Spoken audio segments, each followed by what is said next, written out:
Hello friends, welcome to Roja classic. இன்றைக்கி நம்ம வீடியோவில் ரொம்ப ஈஸியான ஒரு 15 நிமிஷத்தில் ரெடி பண்ணக்கூடிய ரவா பொங்கல் எப்படி செய்யறதுன்னு பார்க்கலாம். ரொம்ப ஈஸியான ப்ரிப்பரேஷனில் ரொம்ப டேஸ்ட்டாக செஞ்சுருக்கிறேன் இந்த ரவா பொங்கல் ரெசிபி நான் என்னோடய ஸ்டைலில் உங்களுக்கு ஷேர் பண்ணியிருக்கிறேன். வாங்க அது எப்படின்றத வீடியோவில் போய் பார்க்கலாம். இந்த ரவா பொங்கல் செய்யறதுக்கு பார்த்தீங்கன்னா நான் முதல்ல ஒரு 50 கிராம் அளவுக்கு பாசிப்பருப்பு எடுத்து க்ளீன் பண்ணிவிட்டு தண்ணி சேர்த்து கழுவிட்டு எடுத்துகிட்டு வந்திருக்கேன். இதில் வந்து ஒரு 1/4 ஸ்பூன் அளவுக்கு மஞ்சள் தூள் சேர்த்துட்டு திட்டமாக தண்ணியோட அளவு பார்த்தீங்கன்னா இந்தளவு தான் சேர்த்துருக்கேன் பாருங்கள். பருப்பு மூழ்கிற அளவுக்கு மட்டும் தண்ணி சேர்த்து ஒரு விசில் வச்சு நம்ம இந்த பருப்பை வந்து வேக வச்சு எடுத்துகிட்டு வந்துடலாம். நான் பருப்பு வேக வச்சு எடுத்துகிட்டு வந்துட்டேன். இதை நம்ம ஒரு சின்ன கிண்ணத்தில் மாற்றி எடுத்துக்கலாம். இப்போ பார்த்தீங்கன்னா நான் எடுத்துருக்கிற இந்த பாசி பருப்புக்கு பார்த்தீங்கன்னா ஒரு 250 கிராம் அளவுக்கு ரவா எடுத்துருக்கிறேன். இந்த அளவில் செய்கிற ரவா பொங்கல் தான் பார்த்தீங்கன்னா நம்ம வாயில் வச்சோடனே அப்படி வழுக்கிட்டு தொண்டையில் இறங்குங்க. அவ்வளோ சாஃப்டாகவும் சாப்பிட்றதுக்கு அவ்வளோ டேஸ்ட்டாகவும் இருக்கும். நீங்கள் செய்கிறதா இருந்தால் இதை போல் ஒரு 50 கிராம் பாசிப்பருப்பு 250 கிராம் ரவா வச்சு நீங்கள் ரவா பொங்கல் ட்ரை பண்ணி பாருங்கள். நான் சொல்கிற மாதிரி ரொம்ப சுவையாக இருக்கும். இதுக்கு முதல்ல நம்ம ஒரு சட்னி ரெடி பண்ணிடலாம். ரவா பொங்கலுக்குன்னே அரைக்கிற சட்னி மெத்தடுங்க இது. தேங்காய் பார்த்தீங்கன்னா இந்த அளவுக்கு இருக்கணும். இலசாவும் இருக்கக்கூடாது, கொஞ்சம் முத்தலாகவும் இருக்கக்கூடாது. இந்த அளவுக்கு தோல் இருக்குது பாருங்கள். தேங்காயோட மேல் தோல் பாருங்கள், இந்த அளவுக்கு இருக்கணும். வெளிர் கலர் நிலத்தில் இருக்கணும். கூடவே ஒரு துண்டு இஞ்சி, 2 பச்சை மிளகாய், 2 கருவேப்பிலை சேர்த்து அரைச்சிக்கலாம். பொட்டுக்கடலை சேர்த்து அரைக்கக்கூடாது. இந்த ரவா பொங்கலுக்கு செய்கிற சட்னி பார்த்தீங்கன்னா பொட்டுக்கடலை ஃப்ளேவர் இல்லாமல் தான் சட்னி அரைக்கணும். நான் வந்து ஒரு 2 முந்திரி பல் மட்டும் வந்து இது கூட வச்சுருக்கிறேன். இது கூட நான் ஒரு 2 கருவேப்பிலை சேர்த்து இந்த சட்னியை நான் அரைச்சி எடுத்துகிட்டு வந்துட்டேன். இது வந்து சட்னியுடைய சுவை எப்படி இருக்குன்னு கேட்டிங்கன்னா மைல்டாக ஒரு இனிப்பு சுவையில் இருக்கணும். ரவா பொங்கல் பார்த்திங்கன்னா அந்த மிளகோட காரத்துக்கு இந்த இனிப்பு சுவையோடு தொட்டு சாப்பிட்றதுக்கு நல்லாயிருக்கும். இப்போ இதுக்கு தாளிப்புன்னு பார்த்தீங்கன்னா கடுகு, உளுத்தம் பருப்பு, பெருங்காயத்தூள் சேர்த்து தாளிப்பு கொடுத்துடலாம். இப்போ ரவா பொங்கலுக்கு சைடிஷாக தொட்டு சாப்பிட்றதுக்கு சட்னி ரெடி ஆகிடுச்சு. இப்போ அடுப்பில் ஒரு பேன் வச்சிடலாம். நல்லா ஒரு அடிகனமான கடாயில் கூட அந்த ரவா பொங்கல் செய்யலாம். நல்லா ஒரு அடிகனமான ஒரு பேன் வச்சிடலாம். வச்சுட்டு இதில் நம்ம ஒரு 2 ஸ்பூன் அளவுக்கு எண்ணெய் சேர்த்துடலாம். எண்ணெய் வந்து நம்மளுடைய விருப்பம் தான் பொங்கல் செய்யறதுக்கு. நான் ஆயில் பார்த்திங்கன்னா ஒரு 2 ஸ்பூன் சேர்த்துருக்குறேன். நெய் பார்த்திங்கன்னா இந்த ஸ்பூன் நிறையா ஒரு ஸ்பூன் அளவுக்கு எடுத்து சேர்த்துருக்குறேன். மறுபடியும் கொஞ்சம் இந்த அளவுக்கு நான் நெய் சேர்த்துருக்குறேன். நம்ம கடைசியிலேயும் கொஞ்சம் நெய் சேர்ப்போம். நான் இருந்தாலும் இந்த அளவுக்கு சேர்த்துருக்குறேன். இது பக்குவமாக உருகி வரணும். அது வரைக்கும் கொஞ்சம் நேரம் நம்ம வெயிட் பண்ணலாம். பொதுவாக பொங்கலுக்கு கடுகு, உளுத்தம் பருப்பு போட்டு தாளிக்க மாட்டோம். ஆனால் ரவா பொங்கல் செய்யும்போது ஒரு 1/4 ஸ்பூன் அளவுக்கு மட்டும் கடுகு சேர்த்துக்கலாம். பொதுவாக ரவா சமைக்கும் போது கடுகு சேர்த்தோன்னா அந்த ஃப்ளேவர் வந்து ரவையோடு செய்கிற அந்த ரெசிபி வந்து நல்லா கொஞ்சம் எடுத்து கொடுக்கும். அதனால் ஒரு 1/4 ஸ்பூனுக்கு மட்டும் கடுகு, உளுத்தம் பருப்பு சேர்த்துருக்குறேன். இதில் ஒரு 1/2 ஸ்பூன் அளவுக்கு உளுத்தம்பருப்பு மட்டும் சேர்த்துடலாம். இப்போ பார்த்திங்கன்னா எண்ணெயோட அளவு பார்த்திங்கன்னா ரொம்ப மைல்டாக தான் சூடு இருக்குது. அதனால் நம்ம ஒன்றா சேர்க்கும்போது அளவாக வறுபடும். இப்போ 1 ஸ்பூன் அளவுக்கு சீரகம் கொஞ்சம் அதிகமாகவே இருக்கணும். அதனால் 1 ஸ்பூன் சேர்த்துருக்குறேன். கூடவே நம்ம விருப்பத்துக்கு எவ்வளோ முந்திரி சேர்க்குறோன்னு நினைக்கிறோமோ அந்தளவுக்கு சேர்த்துக்கலாம். இது கூட பார்த்திங்கன்னா ஒரு 1/2 ஸ்பூன் அளவுக்கு மிளகு எடுத்து நான் ஒன்றும் பாதியமாக அம்மியில் தட்டி எடுத்து வந்திருக்கேன். அந்த மிளகுத்தூளை வந்து இது கூட சேர்த்துடலாம். இப்போ மிளகு வந்து கருகக்கூடாது, சீரகமும் கருகக்கூடாது. அந்தளவுக்கு மைல்டாக அந்த எண்ணெயோட சூடு வந்து திட்டமாக இருக்கணும். இதெல்லாம் எண்ணெயில் வறுபட்டு வரும்போது இதில் ஒரு கொத்து அளவுக்கு நம்ம கருவேப்பிலை சேர்த்துடலாம். நான் இப்போ ஃப்ளேம் பார்த்தீங்கன்னா ரொம்ப சிம்மில் தான் வச்சுட்டு இதை வந்து நான் சமைச்சிட்ருக்கிறேன். இப்போ கருவேப்பிலை சேர்த்து நல்லா அந்த எண்ணெயில் வறுபட்டு நல்லா மணமாக வாசனை வரும்போது 1 ஸ்பூன் அளவுக்கு துருவின இஞ்சியை வந்து துருவி சேர்த்துடலாம். இப்போ துருவின இஞ்சி சேர்த்ததுக்கப்புறம் லேசாக இதை நம்ம கரண்டி வச்சு நல்லா வறுத்து விட்டுடலாம்.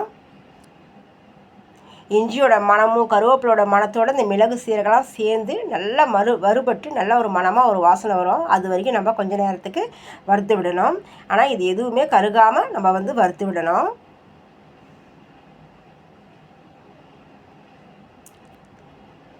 ஒரு 4-5 செகண்ட் அளவுக்கு தான் வந்து நான் வறுத்து விட்டுருக்கேன். இப்போ நம்ம நல்லா வறுத்து அளவாக வறுபட்டு வந்திருக்குது. இப்போ நம்ம எடுத்துருக்கிற ரவையை உள்ளே சேர்த்துடலாம். ரவை சேர்த்து பார்த்திங்கன்னா அதே சிம்மில் ஃப்ளேம் வச்சுட்டு ஒரு 2 நிமிஷம் போல் இந்த ரவையை வந்து இந்த எண்ணெயோடு சேர்த்து நம்ம எல்லாத்தையும் சேர்த்து நல்லா வறுத்து விடணும். நீங்கள் வறுத்த ரவை வறுக்காத ரவை எது சேர்த்துருந்தாலும் சரி ஒரு 2 நிமிஷம் போல் இது கூட சேர்த்து நல்லா கலந்து விடணும். கலந்து விட்டதுக்கப்புறம் இதில் நம்ம வேக வச்சு எடுத்துருக்கிற பாசிப்பருப்பை உள்ளே சேர்த்துடலாம்.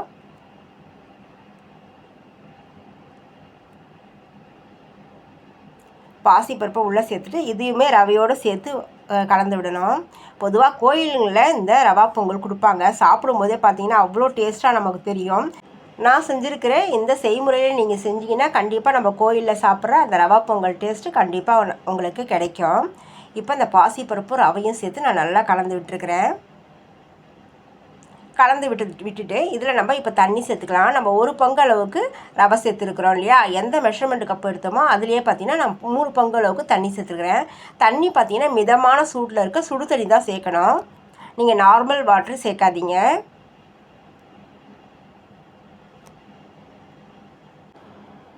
தண்ணி சேர்த்ததுக்கப்புறம் எல்லாத்தையும் ஒரு தடவை நம்ம கலந்து விட்டுடலாம்.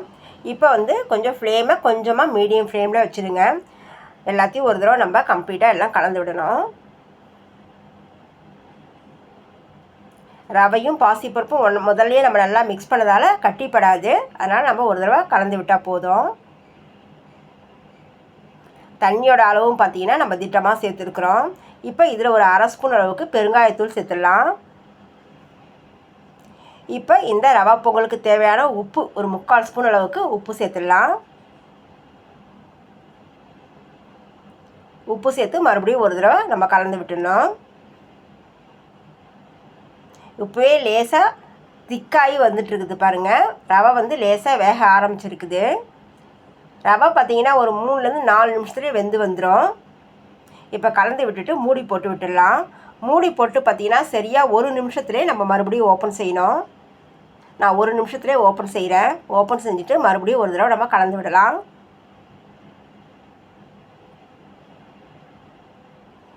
கலந்து விடும்போதே பாருங்கள், நம்ம ஃப்ளேம் ரொம்ப கம்மியாக வச்சுருக்கிறதால நம்ம மேலே கொதிக்கிறது தெரியல. ஆனால் ரவை நல்லா வெந்து வந்திருக்குது. நான் மறுபடியும் கலந்து விட்டுட்டு நான் மறுபடியும் மூடி போட்டு விட்டுறேன். மூடி போட்டுட்டு மறுபடியும் ஒரு 2 நிமிஷத்துக்கு அப்புறம் ஓப்பன் செய்யலாம். ஓப்பன் செஞ்சிங்கன்னா ரவா பொங்கல் ரவை நல்லா வெந்து வந்துடுச்சு. நல்லா மணமாக வாசனையும் வர ஆரம்பிச்சிருச்சு. ரவா பொங்கல் ரெடி ஆகிடுச்சு.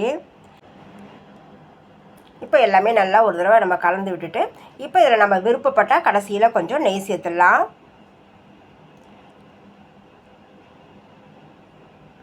கொஞ்சம் நேரத்துக்கு நம்ம இது எல்லாத்தையும் நல்லா சமன்படுத்தி வச்சுட்டு நமக்கு எந்த அளவுக்கு நெய் சேர்க்கணும்னு நினைக்கிறோமோ அந்த அளவுக்கு இந்த ஸ்டேஜில் நம்ம நெய் சேர்த்துடலாம். நான் ஒரு 1/2 ஸ்பூன் அளவுக்கு கொஞ்சமாக நெய் சேர்த்துருக்குறேன். சேர்த்துட்டு நம்ம விருப்பப்பட்டால் மல்லித்தழை சேர்த்துடலாம். பொதுவாக ரவா பொங்கலுக்கு அவ்வளோவா மல்லித்தழை சேர்க்க மாட்டாங்க. நான் மல்லித்தழை சேர்க்கலை. இருந்தாலும் நீங்கள் விருப்பப்பட்டீங்கன்னா மல்லித்தழை சேர்த்துருங்க.